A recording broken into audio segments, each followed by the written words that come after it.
Le journal Étienne Nabédé. Mesdames, Messieurs, bonjour, bienvenue dans ce journal. En voici le sommaire. Lutte contre la corruption et les infractions assimilées au Togo. Les hommes des médias s'y impliquent. Un atelier de sensibilisation s'est ouvert ce matin à leur intention. Il est organisé par la Haute Autorité de prévention et de lutte contre la corruption et les infractions assimilées. 12 milliards de francs CFA, c'est le montant mis à la disposition du gouvernement togolais par le Fonds cohésion pour le développement économique arabe. L'enveloppe va servir à financer le projet de renforcement du système d'alimentation en eau potable de la ville de Kara et de ses environs. Laurent Gbagbo et Charles Blegoudé ont à nouveau rendez-vous ce vendredi avec les juges de la CPI, toujours en prison après leur acquittement le 15 janvier dernier. L'ancien chef de l'État ivoirien et son ministre vont tenter d'obtenir la fin de leur détention suite à l'appel du procureur. Sport football, championnats nationaux. Première et deuxième division ce week-end. La D1 sera à sa 15e journée, tandis que la D2 jouera pour le compte des 11e et 13e journées respectivement dans les zones nord et sud.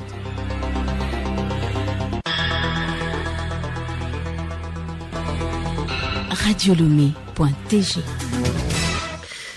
Mesdames, Messieurs, à nouveau, bonjour. La campagne nationale de sensibilisation sur la lutte contre la corruption et les infractions assimilées au Togo se poursuit.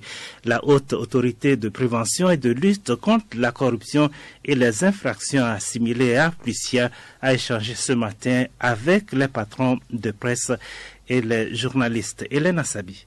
Il s'agit à travers cet atelier d'outiller les professionnels des médias sur le phénomène de la corruption afin de les amener à jouer efficacement leur rôle, celui de dénoncer les actes de corruption. La Plucia veut également lancer les bases d'une collaboration fructueuse avec les journalistes pour gagner le combat contre ce phénomène. Wiao Essorana, président de la Plucia. Si nous nous sommes adressés aux journalistes, ce n'est pas parce qu'ils sont corrompus, mais c'est parce qu'ils sont des partenaires de premier rang pour nous. Puisque nous avons reçu la double mission de prévention et de lutte contre la corruption, dans les deux missions, nous reconnaissons leur rôle. Les armes de sensibilisation, de prévention, nous avons l'information, l'éducation et puis l'éveil de conscience. C'est le rôle traditionnel des journalistes. Pour la répression, nous voudrions aussi faire naître au Togo un journalisme d'investigation pour nous accompagner dans la dénonciation des cas de corruption. Le ministre de la Communication, des Sports et de l'Éducation à la citoyenneté et au civisme a félicité la Plucia pour l'initiative. Selon Folibazi Katari,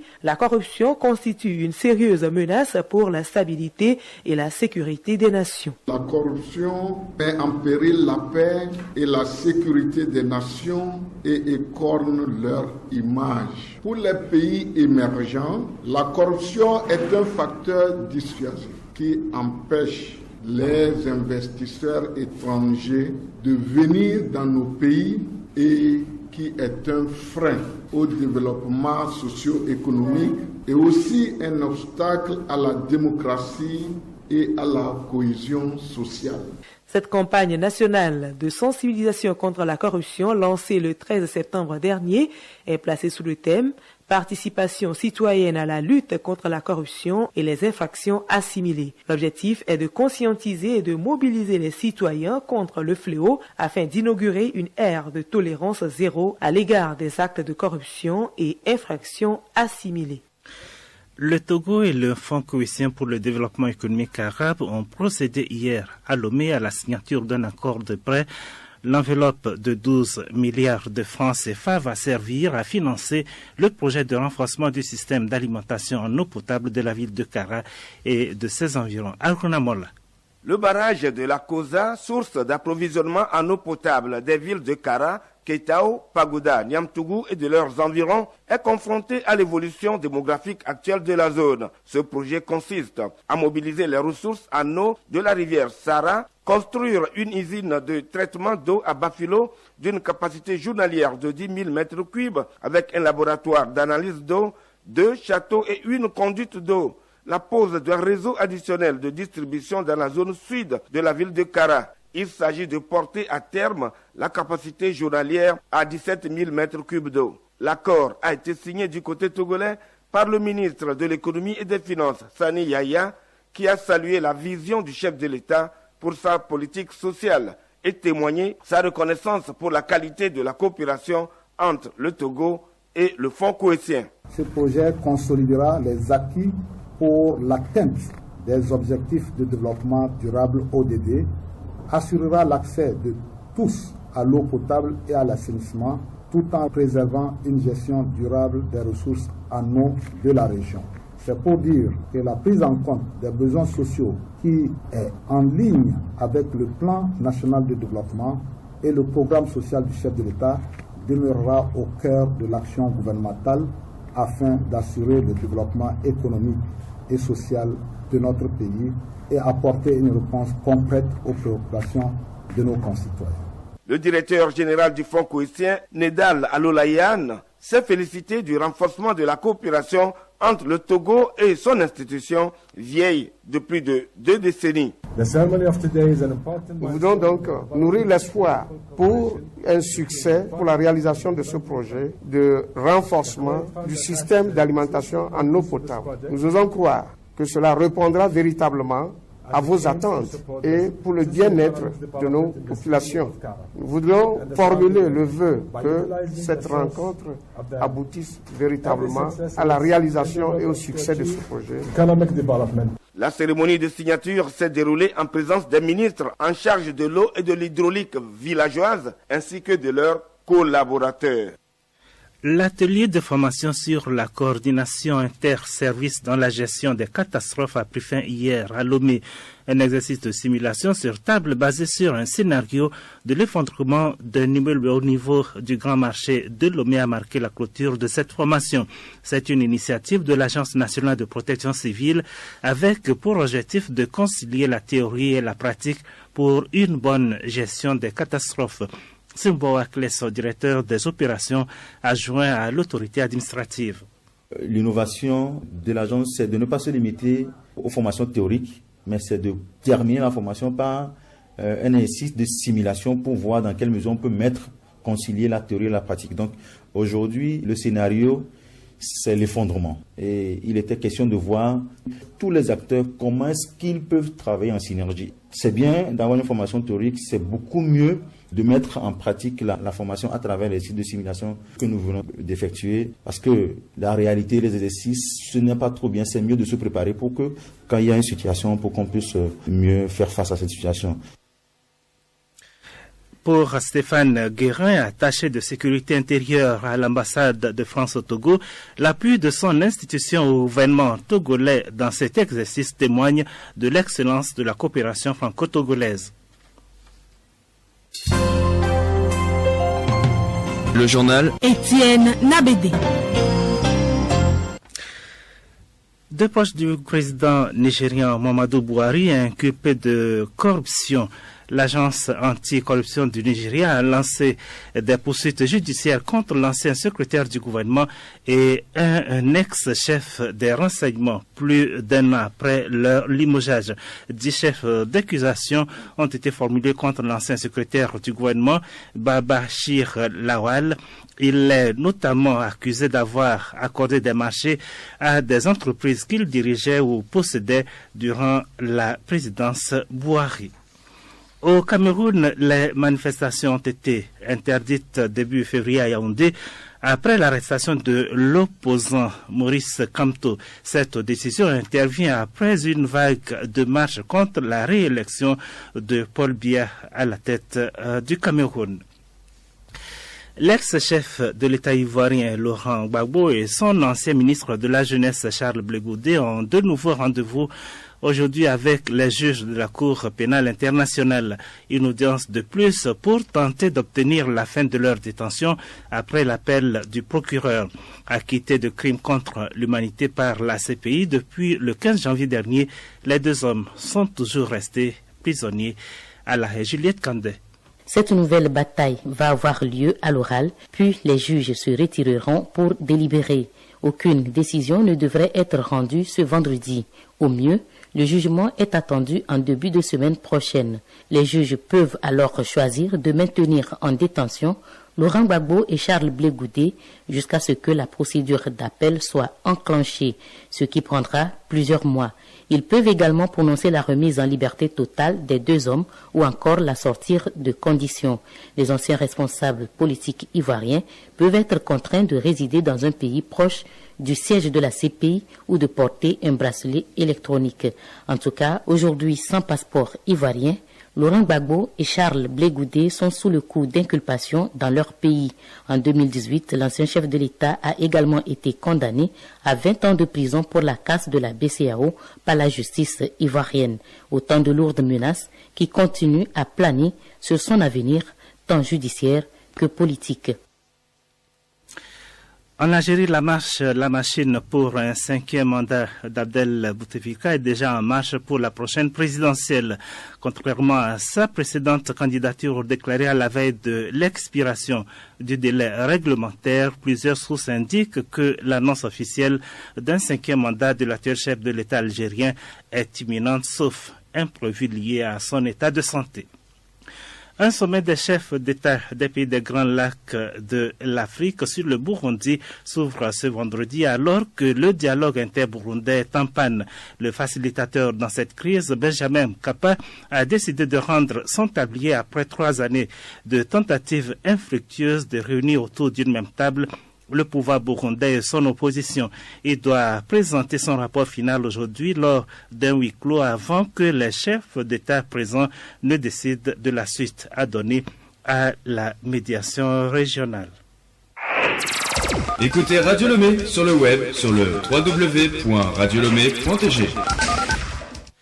Au menu de l'actualité culturelle cette semaine, la célébration des noces d'émeraude de la carrière musicale de l'artiste togolais de la chanson Maître Yao Agboti Maonam, le lancement de la 4e édition du Festival international du film environnemental, l'atelier de dessin à l'Institut français du Togo à Lomé et le tour du théâtre en 80 minutes avec Christophe Barbier.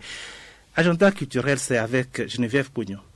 Effectivement, le tour du théâtre en 80 minutes avec Christophe Barbier, c'est ce vendredi 1er février 2019 à partir de 20h à l'Institut français du Togo. L'agenda culturel, c'est aussi le lancement de la 4e édition du Festival international du film environnemental. L'inscription pour ce grand rendez-vous de protection de l'environnement débute le 1er au 20 mars prochain. Au menu de cette rencontre, du cinéma, du slam, de la peinture, de la mode, de la musique et de la photographie. Autre sujet, du 2 au 13 février prochain démarre l'atelier de dessin avec l'artiste Deo Tanta Daona. C'est à partir de 15h30 à l'Institut français de Lomé. Deo Tanta est un artiste togolais qui a fait son succès dès la sortie de son manuel Mon parcours de dessin en 2018.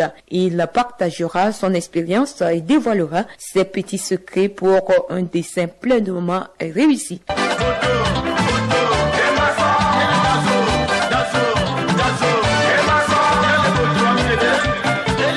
L'artiste de la chanson togolaise Maître Yao Agboti Maonam fête ses 40 ans de carrière musicale. À cette occasion, il organise ce dimanche 3 février un concert d'action de grâce au Palais des Congrès de Lomé à partir de 14h30. Artistes invités, King Messan, l'Ivoirien Baye Spinto et Tan Black Tea pour ne citer que ceux-là. C'est bon, c'est bon, c'est bon la vie. C'est bon, c'est bon, c'est bon la vie. La vie est rose pour le chanter. Et puis, nécrologie pour refermer cette page culturelle. L'artiste togolais de la chanson Lagbema Wen Nida, Philippe alias Mamou Lagbema, auteur du célèbre morceau C'est bon la vie, a tiré sa révérence le 20 janvier dernier à l'âge de 71 ans. L'artiste s'est illustré sur la scène musicale togolaise entre 1970 et 1990.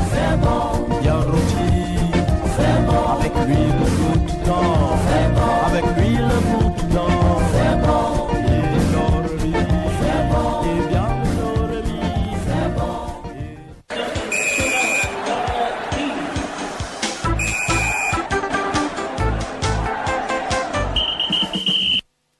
du sport pour refermer cette édition. On joue dimanche prochain la 15e journée du championnat national de football de première division avec d'alléchants duels en perspective.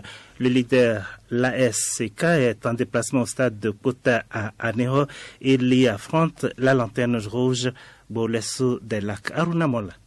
Bourlessou des Lacs, association sportive des chauffeurs de la COSA, voilà ce duel des extrêmes qui constitue l'une des attractions de cette 15e journée du championnat national de football de première division. La lanterne rouge Bourlessou des Lacs en quête de points pour remonter dans le classement et le leader du moment, la SCK, décidés à renouer avec la victoire, vont se livrer au stade de Kota d'Aneho dans un duel sans merci. Autres attractions de cette journée, c'est le match à Bassar entre Bikinti de la localité, très en verbe ces derniers temps, et Semansi de Sokone. Intéressant aussi ce duel du haut du tableau à Womé entre Maranatha de Fiokpon, 3e au classement, et Sarah FC de Bafilo. À Kara, Asko en difficulté attend de pied ferme Fodan de Dapon.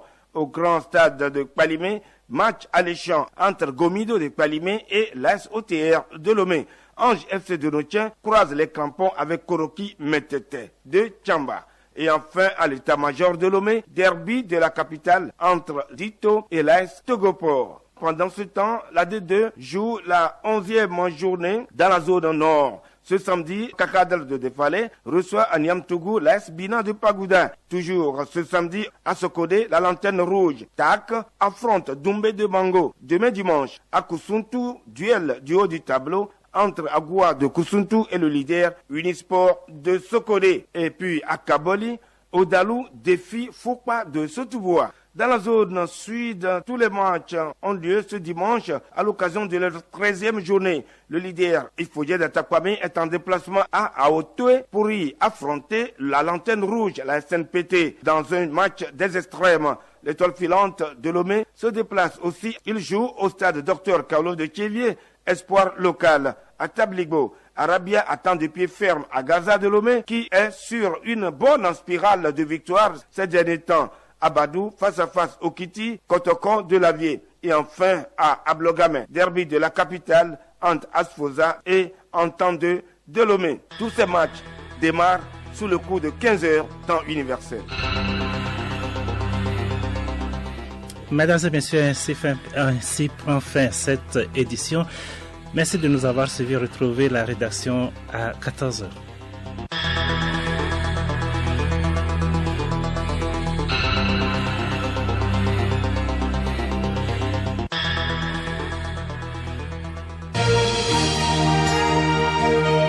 Radio Lomé, boîte postale 434, email radiolomé@radiolomé.tg.